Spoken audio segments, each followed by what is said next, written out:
where 16 campers got the chance to spend a whole week learning about nature. Plants, animals, and TV cameras. Nature Center TV takes you behind the scenes of your own backyard. Welcome to Corydon Creek. This is SCTV! Wow!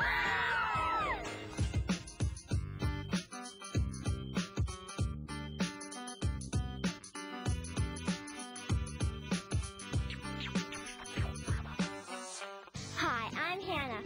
I'm here at the Corydon Creek Nature Center. We're here to show you our backyard habitat. This is Jackson. He's going to tell us more about the habitat. Jackson, what is a habitat? A habitat is a place where an animal can live. A good habitat needs water, food, shelter, and a place to raise young. A bad habitat looks like a place that doesn't have any flowers, no water, no shelter, and no place to raise young. What kinds of animals might you find in the backyard habitat?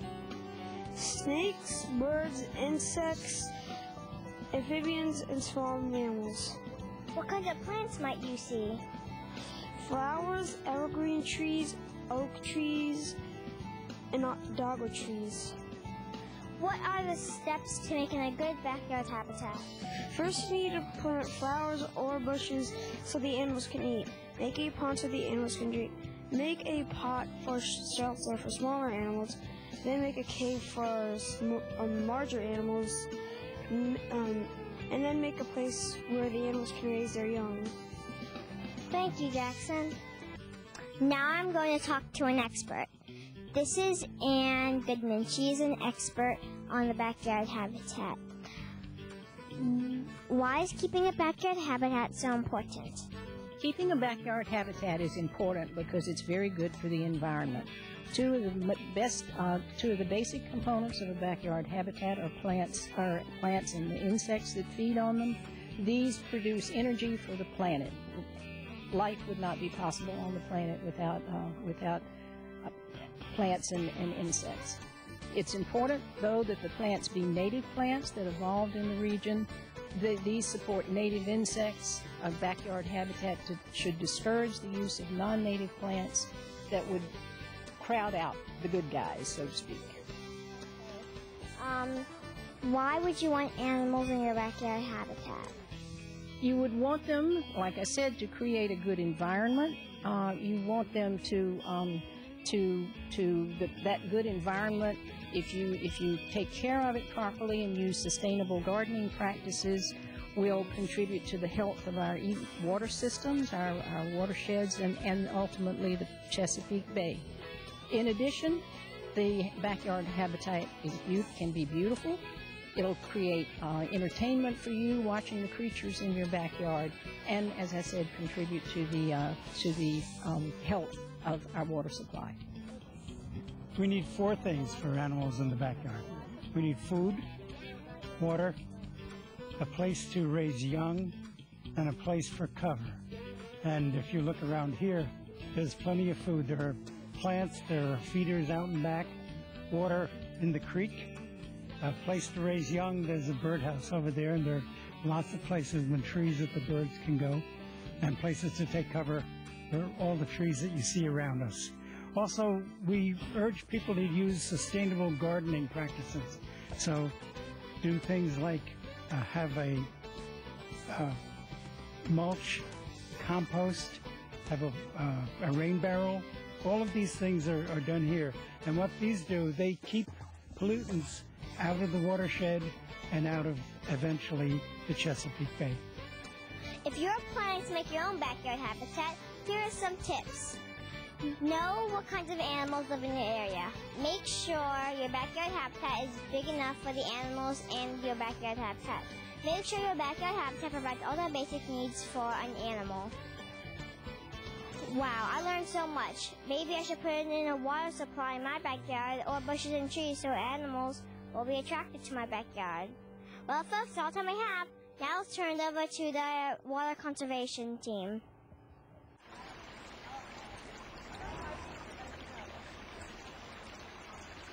Water covers about 75% of the Earth's surface and holds 50% of its life. 97% of that water is salty, and another 2% is frozen in glaciers, meaning that only 1% is drinkable.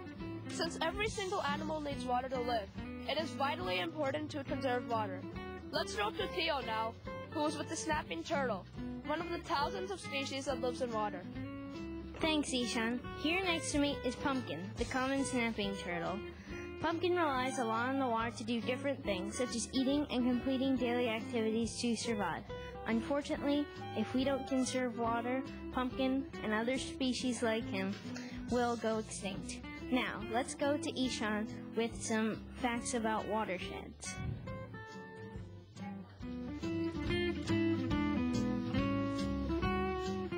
Hi, I'm in the watershed exhibit in the basement of the Cronin Creek Nature Center. Did you know that almost all the water in your house comes from a watershed? A watershed is a place that holds water that travels through underground and overground paths. Many animals live in that water and drink the water that is at a watershed.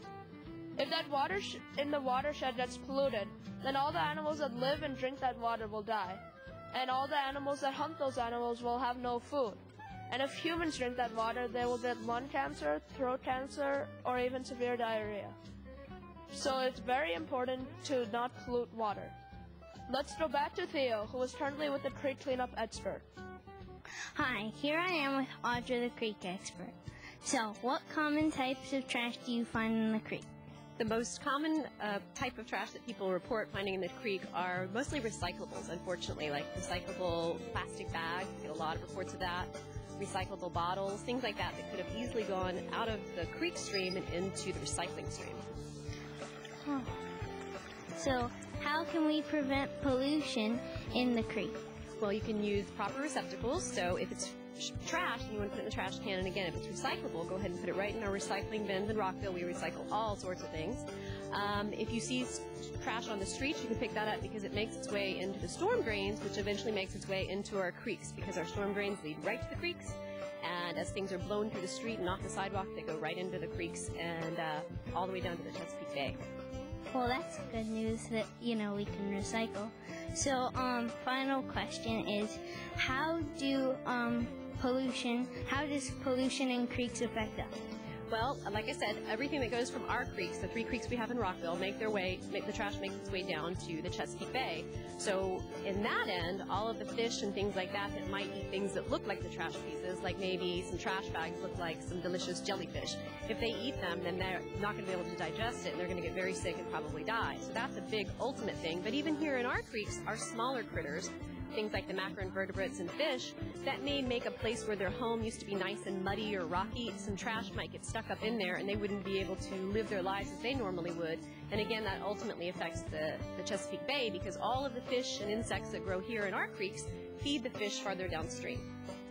Yeah. So, thank you for your time. So now let's see how smart you are with a fun fact from Aram. Did you know that you could save up to 20,000 gallons of water by turning off the water while brushing your teeth, washing the dishes, or waiting for the water to warm up? That's enough to fill A, a garbage can, B, a large truck, or C, a pool. The answer is C, a pool. So there you have it. But before we go, here are some ways that you can conserve and protect water. You can, ding, check your faucets and pipes for leaks. Ding! Pick up after your pets. And, ding! Create a rain barrel to collect storm water. Now we'll go over to the Bluebird Trail. Hi, my name is Sutton. Today I'm going to talk to you about bluebird trails. A bluebird trail is an area with bluebird houses. Also, there are 50 to hundreds at a time. They're mostly seen along roads, fences, or trails. Now I'm going to go over to the bluebird trail to interview my friend Aiden, who's going to be waiting there. Hi, Aiden. Do you think you can answer some questions on the life of a bluebird today? Yeah, why not? Your first question is, where do bluebirds live? Bluebirds live in bluebird houses, trees, drain pipes, tin cans, or any other or cannons, or any other cavities. Second, what food do bluebirds eat? Bluebirds eat insects. Third, what do bluebirds' eggs look like? Bluebirds' eggs look blue and round. Last, what do bluebirds make their nest out of? Bluebirds make their nest out of pine needles, dry grasses and weeds, possibly horsehairs or feathers. Thank you, Aiden. Now I'm going to ask some questions to Winter, a bluebird watcher. Hi, I'm Winter. Do you think you could answer some questions on bluebirds today? Sure, why not? So, why did bluebirds almost go extinct in the 70s? Because there was too much land development and there wasn't enough places for them to make their houses. I heard that a long time ago people invented bluebird trails. Can you tell me the history behind them? The first bluebird trail was in the 1920s in Illinois. Then everybody in America joined in to help. Bluebirds are really attracted to bluebird trails. Why are they? Because there are a lot of places for them to rest and find food. Do you know anything about bluebird houses? Not that much, but my friend Isabella is a specialist. You should go over to her. Hi, Isabella. Hi. Your friend Winter told me that you know a lot about bluebird houses. Do you think you could answer some questions on them? Sure. So, I'm interested in building a bluebird house myself. How should I set it up? Well, you have the option of buying one already made or making one yourself. If you choose to make one yourself, the best materials are plywood or cedar wood. Do any other animals or bird species try to invade the bluebird houses? Yes, raccoons, black rat snakes, mice, starlings, sparrows, wrens, and swallows. I would also like to know what time of year bluebirds come to nest in the bluebird houses and if I should do anything after they move out. They come during March through August, and after they move out, you just need to take the nest out of the box. Thank you for taking some time to explain to me about bluebird houses. Well, now we have some fun facts from Aiden. Studies have shown that adult male bluebirds sometimes feed their female offspring twice as much as they feed the male. Also, one pair of bluebirds can nest up 3 times in one summer. Thank you. Bluebirds and bluebird trails are really interesting, but our time's up. But before we go, we have one last trivia question. Do you know how many eggs a bluebird can lay? A, 2 to 4 eggs, B, 3 to 4 eggs, or C, 4 to 5 eggs? The answer is C, 4 to 5 eggs. Thank you. Hi, my name is Becca. Most people don't know what to do if they find a wild animal. Do you pick it up? Do you leave it? What? In this, you'll find out what animals that you might find in your neighborhood or your own backyard and what you should do to keep them safe. What do you do if you find a baby rabbit all by itself? Oh, it's a bunny! I'm going to take you home. It's so cute. I'm going to call you Brownie. Mommy bunnies only take care of their young until they're the size of a softball. Then they leave home. When people see these tiny bunnies, they think that they're too young to be alone. And they bring them to nature centers, which is the wrong thing to do. What do you do if you find a baby bird falling out of its nest? Look, it's a baby bird! Have you heard the theory, if you find a baby bird and touch it, its parents will abandon it? That theory is false. Most of the time, birds do not have a sharp sense of smell, and they cannot smell the human oil you left on the baby. So if you find a bird, it's okay to get the help of an adult and pick it up and try to put it into its nest. If this is not possible, you should call the wildlife rehabilitators and they will come help you. When you're done, remember to wash everything and anything that made contact with the bird to protect yourself and your family from diseases. Do not keep the bird as a pet because wild animals are not pets. What do you do if you see a turtle crossing the road? Oh, what a cute little turtle. Take him home.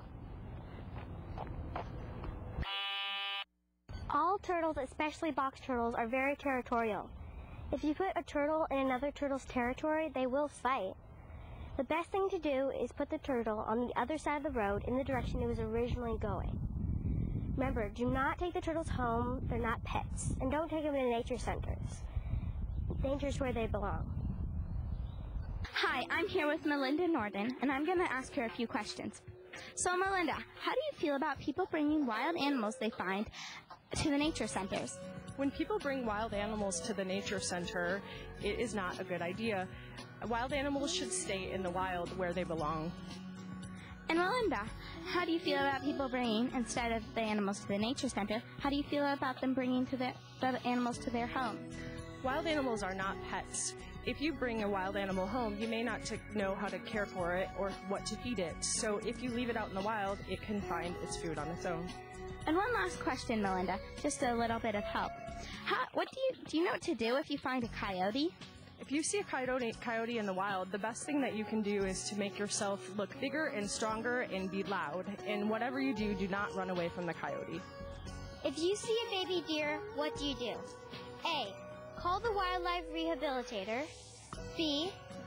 Take it home. Or C. Leave it alone. The answer is C. If a mother deer is hunting for food, she always leaves her fawn alone. When she does, she is in a very safe place where there are no predators. That's all the time we have for today. But first,